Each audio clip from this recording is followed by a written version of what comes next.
Hello everyone, welcome back to my channel. आज मैं फिर हाजिर हो गई हूँ आपके लिए बहुत ही यूज़फुल किचन टिप्स लेकर। आज की हमारी टिप्स बहुत ही ज़्यादा खास होंगी, तो वीडियो को फुल वॉच कीजिएगा। वीडियो अगर अच्छी लगे तो वीडियो को लाइक और चैनल को सब्सक्राइब करना बिल्कुल मत भूलिएगा। तो चलिए बिना देरी करते हुए आज की पहली टिप शुरू कर लेते हैं। आज की मेरी पहली टिप है दूध को लेकर। क्या आप भी अपने इंडक्शन पर जब दूध गर्म करते हैं तो आपका दूध जल जाता है, उसमें बैड स्मेल आने लगती है? तो मैं आज आपको ऐसी बहुत सी ट्रिक्स बताऊँगी जिनसे ना आपका दूध बिल्कुल भी ना जलेगा ना कुछ होगा, और उस पर बहुत ही अच्छी मलाई बनेगी। और जिससे अब मलाई बनेगी तो आपका घी भी बनेगा, है ना। तो ये छोटी छोटी सी ट्रिक्स हैं जिनके थ्रू अगर आप दूध को गर्म करेंगे ना तो आपके दूध में कभी भी बैड स्मेल नहीं आएगी।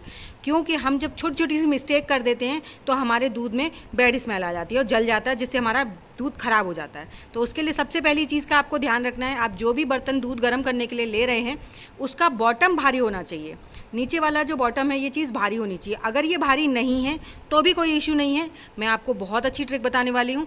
अगर बॉटम नहीं भारी है, मेरे इस भगोने का ज़्यादा भारी नहीं है, मीडियम है, ना हल्का है ना ही भारी है, तो आपको क्या करना है, आपको जब भी दूध गर्म करने के लिए रख रहे हैं उससे पहले थोड़ा सा घी डालिए अपने भगोने में, बिल्कुल तले पर। और उसके बाद आप इस घी को ना पूरे भगोने पे नीचे लगा दीजिए। इससे क्या होगा कि घी की जब कोटिंग हो जाएगी तो जब हम दूध को डालेंगे, जब दूध हमारा कच्चा होता है ना तो उसको जब हीट मिलती है तो बहुत जल्दी जलने लगता है। अगर एक बार दूध गर्म हो जाता है उसके बाद फिर वो नहीं जलता इतना, जितना वो पहली बार हम गर्म करने के लिए रखते हैं तब लगता है। उसके बाद आपको बॉटम को लगाने के बाद थोड़ा सा घी आपको किनारियों पर लगा देना है। उससे ये होगा कि अगर आपका दूध का भगोना पूरी तरह से भरा हुआ है तो आपका दूध जो है वो बाहर नहीं निकलेगा। लेकिन फिर वही बात, आपको जो फ्लेम है वो स्लो ही रखना है। अब आप फुल फ्लेम पे भगोने को गैस पर रख के चले जाएंगे या इंडक्शन पे रख के चले जाएंगे तो दूध तो बाहर जाना ही जाना है। तो अगर आपका इंडक्शन स्लो है उसके बावजूद आपका दूध निकल जाता है तो ये ट्रिक बहुत ज़रूरी है। क्योंकि जब हम पहली बार जब दूध को गर्म करने के लिए रखते हैं ना तो वही चीज़ कि उसमें एक साथ हीट जब लगती है तो बहुत जल्दी स्पीड में वो बाहर के लिए निकलता है। तो उसके बाद हम दूध को इसमें छान देंगे। दूध छानने के बाद अब आपको क्या करना है, छोटा सा काम एक और ध्यान रखिए। हमारे यहाँ पर क्या होता है कि जब भी हम दूध को गर्म करने के लिए रखते हैं तो एक छोटी सी चीज़ ज़रूर होती है। जैसे कि हमारे दूध में हमने दूध डाल दिया भगोने में पूरा जितना भी हमारा दूध था।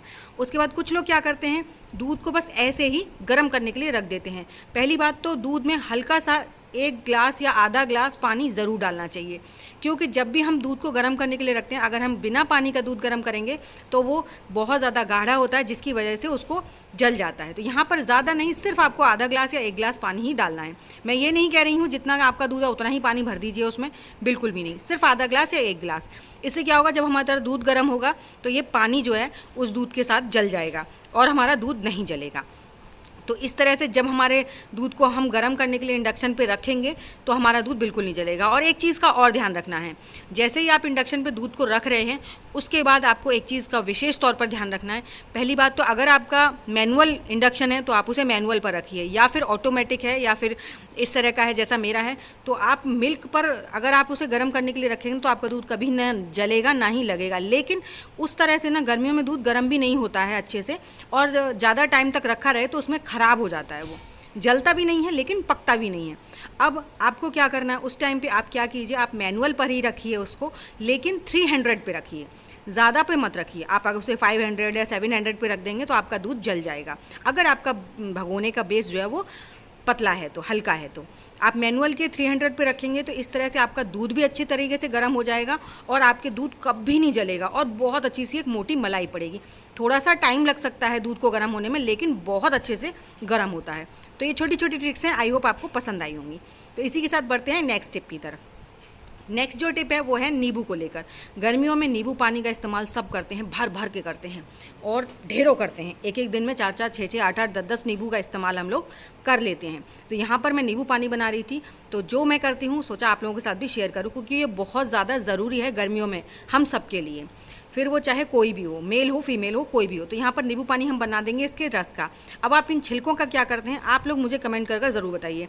क्या आप इन छिलकों को फेंक देते हैं? बिल्कुल मत फेंकिए, क्योंकि ये तो बहुत ज़्यादा काम की चीज़ है। अब इनका क्या करना है, आपको छोटे छोटे से, जितने छोटे आप इनको कट कर सकते हैं उतना छोटा इनको कर लीजिए। फिर वो चाहे चाकू से कीजिए चाहे कैंची से कीजिए, किसी भी चीज़ से कीजिए, लेकिन आपको इनको छोटे छोटे टुकड़ों में कट कर लेना है, फेंकना तो कभी नहीं है। ये जो छिलके होते हैं ये बहुत ज़्यादा अमेजिंग होते हैं, बहुत ज़्यादा फ़ायदा करते हैं हमारी बॉडी के लिए, हमारी स्किन के लिए। हमारे पेट के लिए, हर चीज़ के लिए, इस किसी भी चीज़ में ये नुकसान नहीं करते हैं, कभी नहीं करते हैं। और गर्मियों में तो पूछिए ही मत, इसके कितने सारे फ़ायदे हैं, ये तो बताने वाली बात है ही नहीं। अब आपको क्या करना है, आपने ये जो छोटे छोटे छिलके काट लिए हैं, अब इन छिलकों को आपको चाहे तो आप इन्हें ऐसे स्टोर करके रख सकते हैं अगर आपके घर में ज़्यादा हो जाते हैं तो। अगर आपके घर में 1-2 नींबू का ही है तो उसका तो आप फटाफट से यूज़ कर लीजिए। उसका यूज़ करने के लिए आप ले लीजिए कोई भी पानी की बॉटल, जो भी पानी की बॉटल हो उसमें पानी भर लीजिए और ये सारे छिलके उसके अंदर डाल दीजिए। अब इन छिलकों को डालने के बाद आपको ये पानी कम से कम 4 घंटे के लिए ऐसे ही छोड़ देना है। 4 घंटे बाद आप इस पानी का सुबह से लेकर शाम तक इस्तेमाल कीजिए। आप इस 4 से 8 घंटे तक छोड़ देंगे, कोई दिक्कत नहीं है। आप इसको शाम को भरकर रख दीजिए और सुबह से लेकर शाम तक आप इस पानी का इस्तेमाल कीजिए। ये आपकी बॉडी को डिटॉक्सिफाई करेगा। अगर आप वेट लूज़ करना चाहते हैं, आपके वेट लूज़ करने में बहुत ज़्यादा मदद करेगा। आपकी स्किन पे ग्लो आएगा। बहुत ज़्यादा अमेजिंग पानी है ये। और गर्मियों में हमारी बॉडी ने बहुत ज़्यादा डिटॉक्स की ज़रूरत होती है, क्योंकि हम गर्मियों में पसीना बहाते हैं और गर्मी की वजह से हमारी बॉडी बहुत ज़्यादा शिथिल महसूस करती है अपने आप को। तो उस टाइम पे ये पानी आपको बहुत फ़ायदा करेगा। आप 1 से 2 बॉटल डेली पियेंगे ना, आपको बहुत ज़्यादा आराम मिलेगा। आप खुद महसूस करेंगे कि आपको इस पानी से कितना ज़्यादा अच्छा रिजल्ट मिल रहा है। आई होप आपको मेरा ये आइडिया ज़रूर पसंद आया होगा। चलिए बढ़ते हैं नेक्स्ट आइडिया की तरफ। तो जो मेरा नेक्स्ट आइडिया है वो है फ्रिज को लेकर। क्या आपके फ्रिज की रबड़ ख़राब हो गई है? ये चीज़ आपको कैसे पता करनी है? मैं आपको 2 ट्रिक बताऊंगी जिससे आप अपने फ्रिज की रबड़ चेक कर सकते हैं।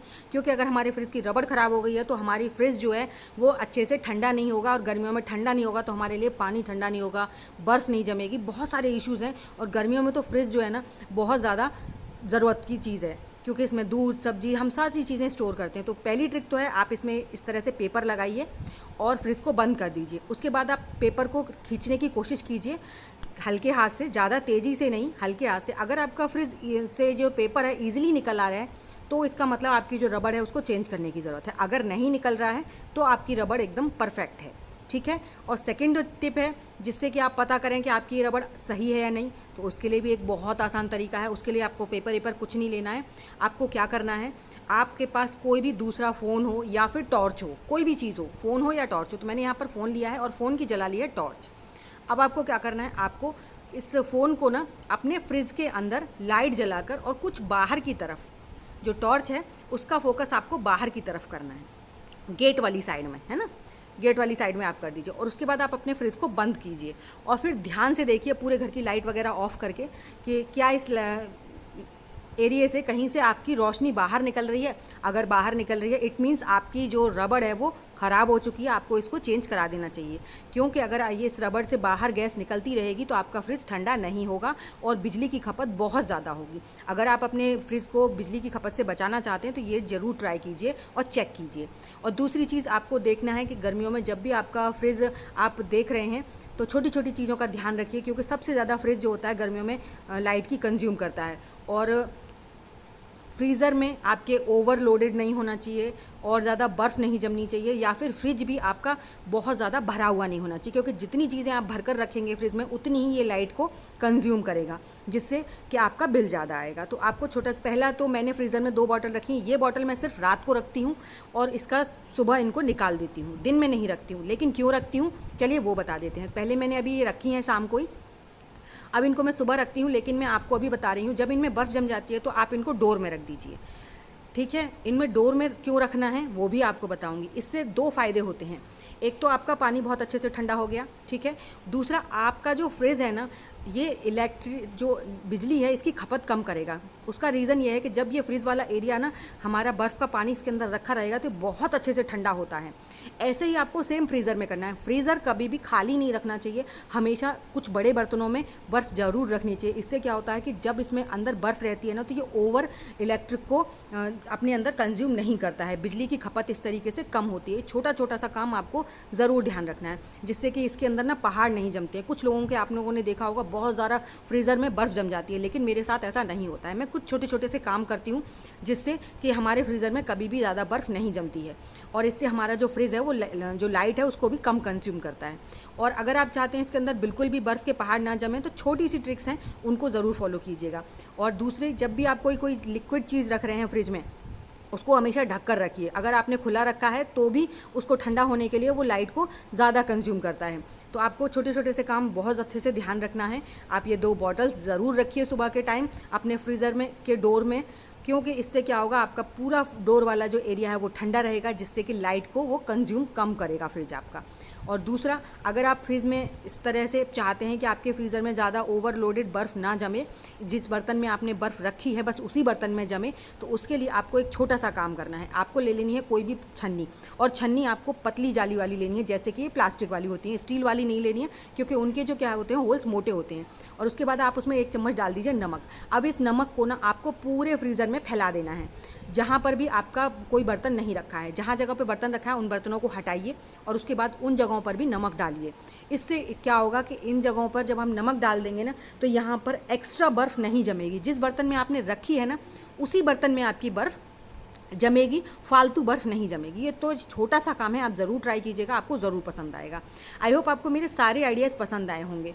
अगर मेरे आइडिया पसंद आए हैं तो आप लाइक, शेयर, सब्सक्राइब ज़रूर कीजिएगा। साथ ही साथ मुझे कमेंट कर ज़रूर बताइएगा कि आपको मेरा कौन सा आइडिया सबसे ज़्यादा पसंद आया है। साथ ही साथ ये भी बताइएगा कि आप मेरी वीडियो किस गाँव या किस शहर से देख रहे हैं, ताकि मैं आपको थैंक्स कर सकूँ। तो देखिए, हमने यहाँ पर पूरे में इस तरह से नमक डाल दिया है, और नमक डालने की वजह से ना आपके बर्तन भी नीचे चिपकते नहीं हैं, क्योंकि इसमें नीचे एक्स्ट्रा बर्फ़ नहीं जमती है। तो ज़रूर एक बार ट्राई ज़रूर कीजिएगा, आपको ज़रूर पसंद आएगा। तो चलिए, ऐसी अमेजिंग टिप्स और ट्रिक्स के साथ मैं मिलूँगी आपको अपनी नेक्स्ट वीडियो में। तब तक के लिए बाय बाय।